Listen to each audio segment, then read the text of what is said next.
Capítulo 22. A conspiração para matar Jesus.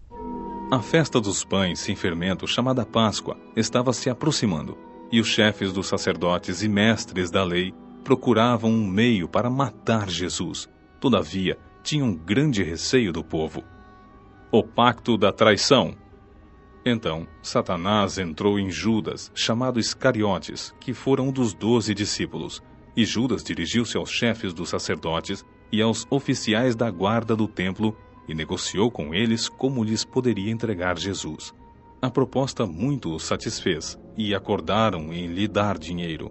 Judas aceitou e ficou aguardando uma oportunidade, quando a multidão não estivesse ao redor de Jesus, para então entregá-lo sem tumulto.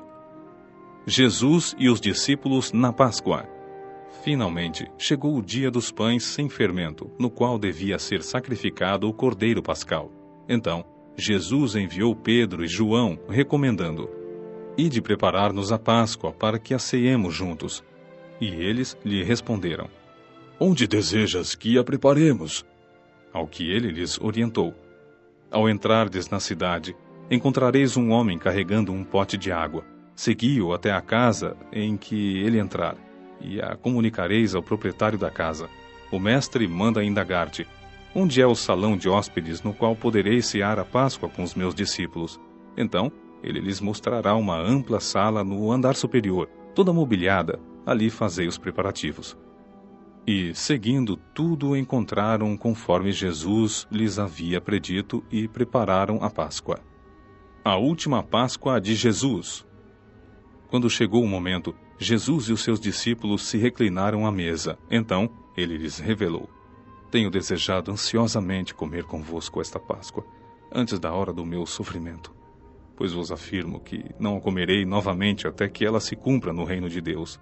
E, havendo pegado um cálice, ele deu graças e ordenou: Tomai do cálice e partilhai entre vós. Pois vos declaro que, de agora em diante, não mais beberei do fruto da videira, até que venha o reino de Deus. A ceia do Senhor. E, tomando um pão, havendo dado graças, o partiu e o serviu aos discípulos, recomendando: Isto é o meu corpo oferecido em favor de vós, fazei isto em memória de mim.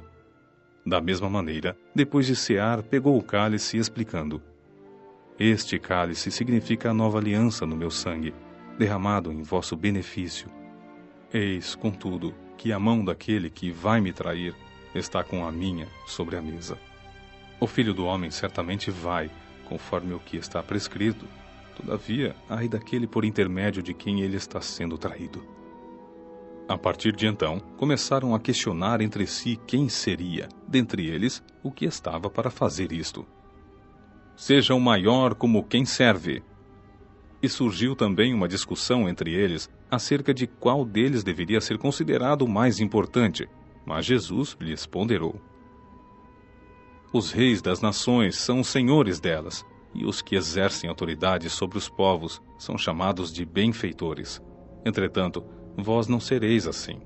Ao contrário, o maior entre vós seja como o mais jovem, e aquele que governa como o que serve.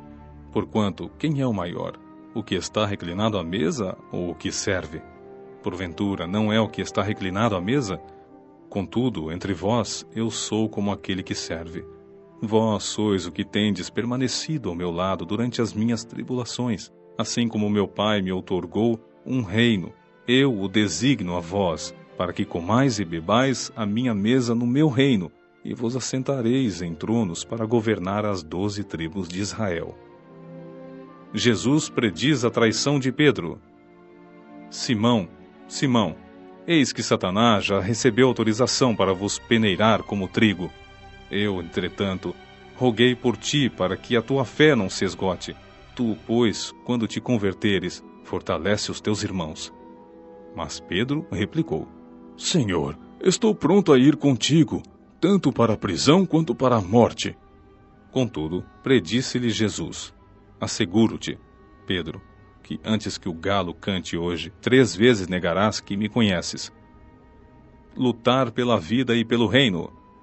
Em seguida, Jesus os inquiriu: quando eu vos enviei sem bolsa, mochila de viagem e outro par de sandálias, sentistes falta de algo? Ao que eles prontamente replicaram: De nada. Então Jesus os adverte: Agora, porém, quem tem bolsa, pegue-a, assim como a mochila de viagem, e quem não tem espada, venda a própria capa e compre uma, pois vos asseguro que é necessário que se cumpra em mim o que está escrito. E ele foi contado com os transgressores. Sim, o que está escrito a meu respeito está para se cumprir. Então os discípulos afirmaram: Senhor, eis aqui 2 espadas. Mas Jesus lhes exortou: É o bastante. Jesus sai para orar no monte. E retirando-se, seguiu como de costume para o Monte das Oliveiras, e os discípulos o acompanharam. Chegando ao lugar, Jesus lhes instruiu: Orai para que não venhais a cair em tentação. Então ele se afastou deles à distância de um tiro de pedra, ajoelhou-se e começou a orar: Pai, se queres, afasta de mim este cálice. Entretanto, não seja feita a minha vontade, mas o que tu desejas. Foi então que apareceu-lhe um anjo do céu que o encorajava, e em grande agonia orava ainda mais intensamente, e aconteceu que seu suor se transformou em gotas de sangue caindo sobre a terra. Assim que se levantou da oração e voltou à presença dos discípulos, os encontrou adormecidos, exaustos de tristeza, e exortou-lhes: Por que estáis dormindo? Levantai-vos e orai, para que não venhais a cair em tentação. Jesus é preso. Enquanto ele ainda falava, chegou uma multidão seguindo a Judas, um dos 12. Este se aproximou de Jesus para saudá-lo com um beijo. Jesus, no entanto, lhe arguiu: Judas, por meio de um ósculo estás traindo o Filho do Homem? Ao perceberem o que se sucederia, os que estavam com Jesus lhe propuseram: Senhor, devemos atacá-los à espada? E um deles feriu o servo do sumo sacerdote, decepando-lhe a orelha direita. Contudo, Jesus interveio e ordenou: Deixai-os, basta! E tocando a orelha do homem, ele o curou. Então, voltando-se Jesus para os chefes dos sacerdotes, os oficiais da guarda do templo e os líderes do povo que haviam chegado para prendê-lo, inquiriu-lhes: Viestes contra mim com espadas e varas, como se eu estivesse liderando uma rebelião? Todos os dias eu estive convosco no templo, e não estendestes as mãos contra mim. Contudo, esta é a vossa hora, quando as trevas dominam. Pedro nega a Jesus. Então, prenderam a Jesus, o levaram e o fizeram entrar na casa do sumo sacerdote. Pedro, entretanto, o seguia à distância. Mas, quando acenderam um fogo no meio do pátio e se sentaram ao redor dele, Pedro assentou-se com eles. Uma criada o viu sentado ali à luz do fogo e, olhando fixamente em seu rosto, o acusou: Este homem também estava com ele. Mulher, não o conheço. Pouco tempo depois, um homem também o viu e afirmou: Tu também és um deles. Mas Pedro o contradisse: Homem, eu não sou. Então, havendo passado cerca de 1 hora, outro homem o identificou: Com toda a certeza, também este homem estava com ele, porquanto também é galileu. Ao que Pedro exclamou: Homem, não sei do que estás falando. E falava ele ainda quando o galo cantou. E aconteceu que o Senhor encontrou-se com Pedro e o olhou diretamente nos olhos. Então Pedro se lembrou da palavra que o Senhor lhe havia predito: Antes que o galo cante hoje, tu me negarás 3 vezes. Então Pedro, retirando-se dali, chorou amargamente. Jesus é humilhado e torturado. Os homens que haviam detido a Jesus começaram a zombar dele e a espancá-lo. Vendaram seus olhos e escarneciam: Profetiza-nos! Quem é que te esbofeteou? E lhe dirigiam muitas outras palavras infames, blasfemando. Jesus adiante dos líderes judeus. Logo que o dia clareou, reuniu-se todo o sinédrio, tanto os chefes dos sacerdotes quanto os mestres da lei, e Jesus foi conduzido à presença dos maiores líderes do povo, onde o interrogaram: Se tu és o Cristo, declara-o a nós.